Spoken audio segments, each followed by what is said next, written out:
Hey, so I thought I'd check in and I want to talk about something that I think might be helpful for anyone who is new in the blacksmithing kind of business and maybe needs a little bit of clarity about expectations versus reality of running a blacksmith business.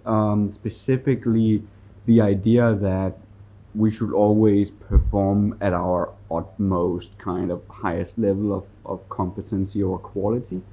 Um, it's something I personally experienced a lot when I worked at the a museum, for instance, because there the quality is very high, like the expectations are very high, because you're working on an hourly salary. The budget is exponentially like there's really no one coming to you and telling you, hey, you spent all the money, you can't do any more work now. You just work and you just make it as good as it is. And I think when you look online, you see all these photos of amazing stuff that people do.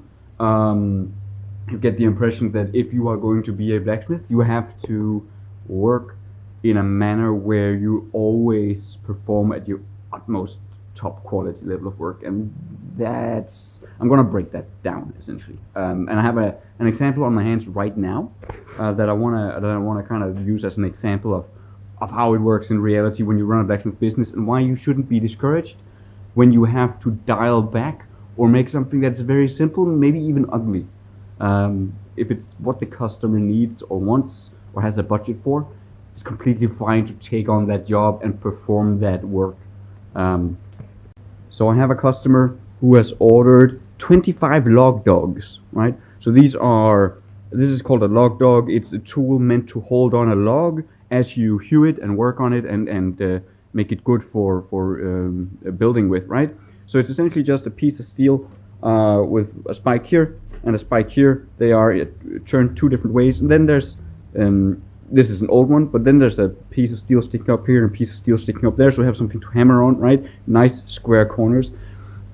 The customer needs 25 of these, right? That's a huge number, and I expected to make 25 copies of these, and maybe make them a little bit cleaner, a little bit nicer than this one, this old beaten one up, right? But then I asked for a budget, right? 25 log dogs, what's the budget? And the budget is 4,000 Danish kroner plus VAT, right? So that's an additional 25%, so 5,000. I can't make 25 of these with that budget. So what do you do? So that's when you gotta dial back your expectations, right? So I had already talked with the client about what like the scale of quality I could do, like what's the cheapest, the quickest, simplest kind of log dog I can make, and what would I like to make if I had all the time in the world, right? And then they gave me their budget, and I was like, oh, we're gonna make the cheap one then. Like that's the only option. That's the only way you're gonna get these 25 log dogs, and that's completely fine. And they were fine with that. They understood. They actually said that's perfectly fine because we get the 25, and then when they start going missing or we lose them, we'll have the money to buy something that's a little nicer, right? So it was completely fine. There's no pushback on the customer or from the customer or the client. So what is the design that I figured out? Like what do I make now that I only have this tiny little budget to make 25 of these? 4,000 plus VAT. With my hourly rate, my shop rate, that's 400 plus VAT. So that gives me 10 hours to make these. Then there's a little bit of material that I have calculated in. So it's essentially 8 hours. I have one day to make 25 log dogs. That is very much doable, but not if I gotta make 25 of these with offsetting corners or forge welding or however I would make these. I don't get the time to make 25 of these. I have to find something, like a simpler, quicker way to make them. And the way I do that is by doing this. Super simple, right? I just take a thick piece of steel, I bend it like this, and you have a functional log dog. Would I ever display this in an art installation? No. Would I advertise this on my web shop? No. This is ugly as balls, but it works. It'll be just fine. There's no problem with this, and it's what the budget allows for, right? And it's not. This is just. It's not pretty. It's an ugly one. I'm currently in the middle of making them, right? I'm making them a little bit smaller stock size. as per agreement with the client. So that's 16 mil steel, and it's just quick as can be. This is very much about function.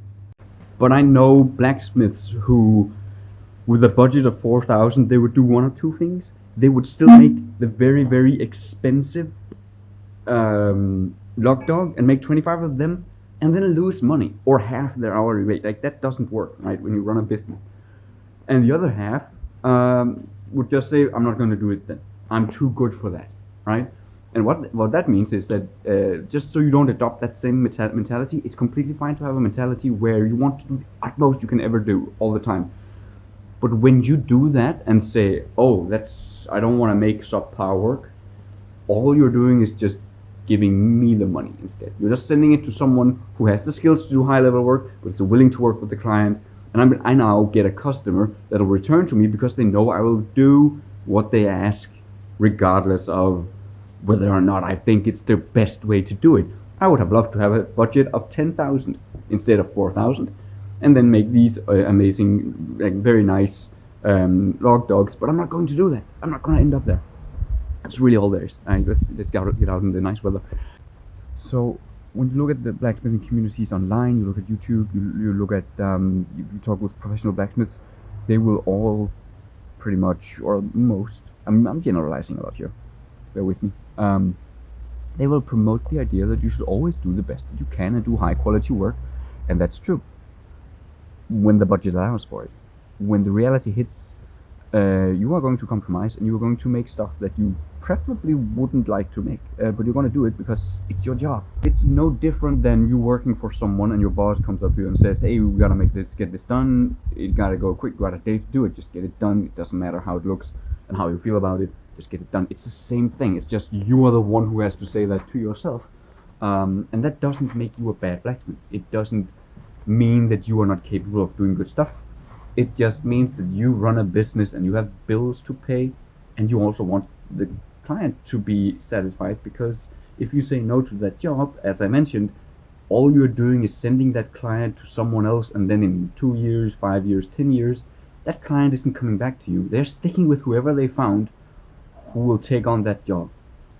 So I know blacksmiths who have almost, like, the way I see them is that they have always aimed for high-end work, and they have been willing to eat that cost of making high-end work, and then as a result they have never been as successful as blacksmiths, like as running a business, as they should have been if they had been willing to say, okay, with that budget I can't do high-end work, I can do this, and then it's up to the client to say yes or no to that, right? So I don't want people to fall into the trap of sacrificing themselves in order to, like, for the product. Like, you gotta stick to your guns, and you will lose a customer now and then because they expected more than. But like, people contact me all the time, expecting me to make something at the same cost you can buy it from Amazon, right? Like, that just happens all the time. Get used to that. Those were never your customers. They would never pay you anyway. Like, it's not possible. They were in a dreamland, right? But you should say yes to reasonable customers who has an expectation of getting a lower quality product because their budget is low, and they understand that, right? Because otherwise you do risk your business. If you're not willing to take on those jobs, you're going to have a much easier time running your business if you say yes to those low-hanging fruits, if you will, than if you put yourself up on a pedestal and expect to only do high-end work and saying no to everything else. You end up with being a blacksmith who has to take on other work, like part-time jobs now and then, because you might not have clients for a while if you say no to a lot of smaller jobs or lower budget jobs. We all like to be high-end blacksmiths and being paid the big bucks for doing really high-end structural ironwork and stuff like that, but that's just not the reality of it. So that's something I think it's really important to hammer home for anyone who is getting into this or has been doing it for a little bit. I'm by no means an authority on this, but just it is so important to be flexible and don't put your own self-worth, like, don't state that you're too good to do honest work. Because if you say no to that honest, easy work, easy, simple work, I say low quality, I mean really simple, or like just, yeah, you get what I mean, right? But if saying no to that can be the thing that makes it so you never get to do the high-end work either. Saying yes to making tent pegs and simple, ugly log dogs, that gives you both the training, the experience, and also keeps your head in the blacksmith game so that you are ready and able when someone comes along and goes, hey, I have an unlimited budget for this building over here that we need renovating. Can you do this? And the budget is like 200K, right? If you're constantly switching between jobs, you're setting yourself up for failure, because a guy who needs something, like has a budget, a project for 200K, right? He's not going to go to the part-time blacksmith who also moonlights in the weekends as a DJ. He's going to go to the full-time blacksmith who's always in the shop doing work and is busy and has like maybe a couple of months of wait time, right? That's the guy he goes to, because the more work you do, the busier you are, the better you look to a potential client, right? The more work I do, the higher my hourly rate goes, the more popular I am getting as a blacksmith. I am getting more high-end work now than I was a couple of years ago when my hourly rate was lower. It's just the way it works, right? So don't feel like you can't take on a job with a small budget. For those of you who follow me on Instagram, I did this winter I did a fire screen thing, protective screen. I can't remember what it's called. It's on my Instagram, right? The budget there was less than half of what I would ask if I were to propose a budget for something like that. It was a guy who came up. He was like, "Hey, I need a fireplace screen, and my budget is 2,500, including materials. What can you do?" And I was like, "Something. I can do something. Let me see what I can do." Tiny project. It literally gives me like, with materials covered and all that, I had like 4 hours to get that done, right? Maybe a little less. But it worked out. I got that fireplace thing going. I made it. He was happy with it. I got paid for it. The budget worked out. So there's nothing wrong with that. Am I going to really, like, that was fine enough that I threw it on my Instagram, but it's also not something, like, it's not my proudest work ever. It's not, that's not the case. It's just work. It's what you do, and you can be satisfied with the job and the budget you have for it. But yeah, so that's really just what I wanted to talk about. Like, you will have to do work that is less than what you would like if you are going to run a blacksmith shop, because otherwise you're going to have to say no to a lot of jobs that, like, the pay is fine. Like getting a 4,000 Danish kroner is, what's that? It's like $500, $700, right? That's not money you want to say no to when you're running your own business. So if you do end up saying no to doing stuff that's a little bit below what you'd like in terms of budget, you're going to end up saying no to a lot of work, and the pressure from kind of the image a lot of people portray, maybe like it feels like you're being pressured to just like say no to stuff like that, but you shouldn't.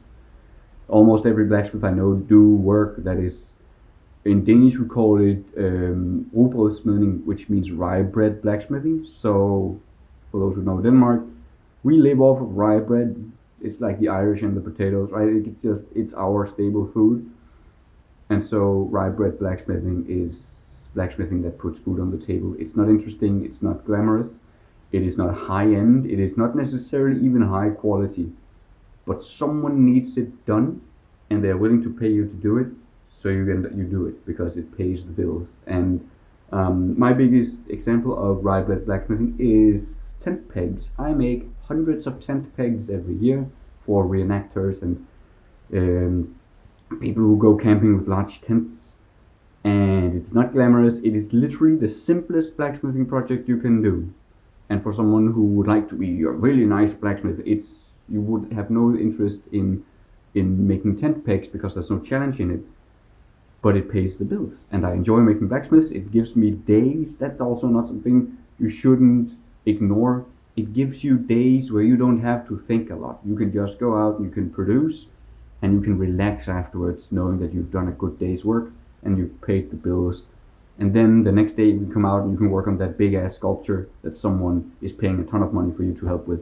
But rye bread blacksmithing shouldn't be ignored, and you shouldn't feel pressured to say no to jobs like that just because it's not quite as prestigious as you might would like it to be. That's it. I just wanted to get that off of my chest. So just get out, take on some jobs, and do some work. It'll all be good.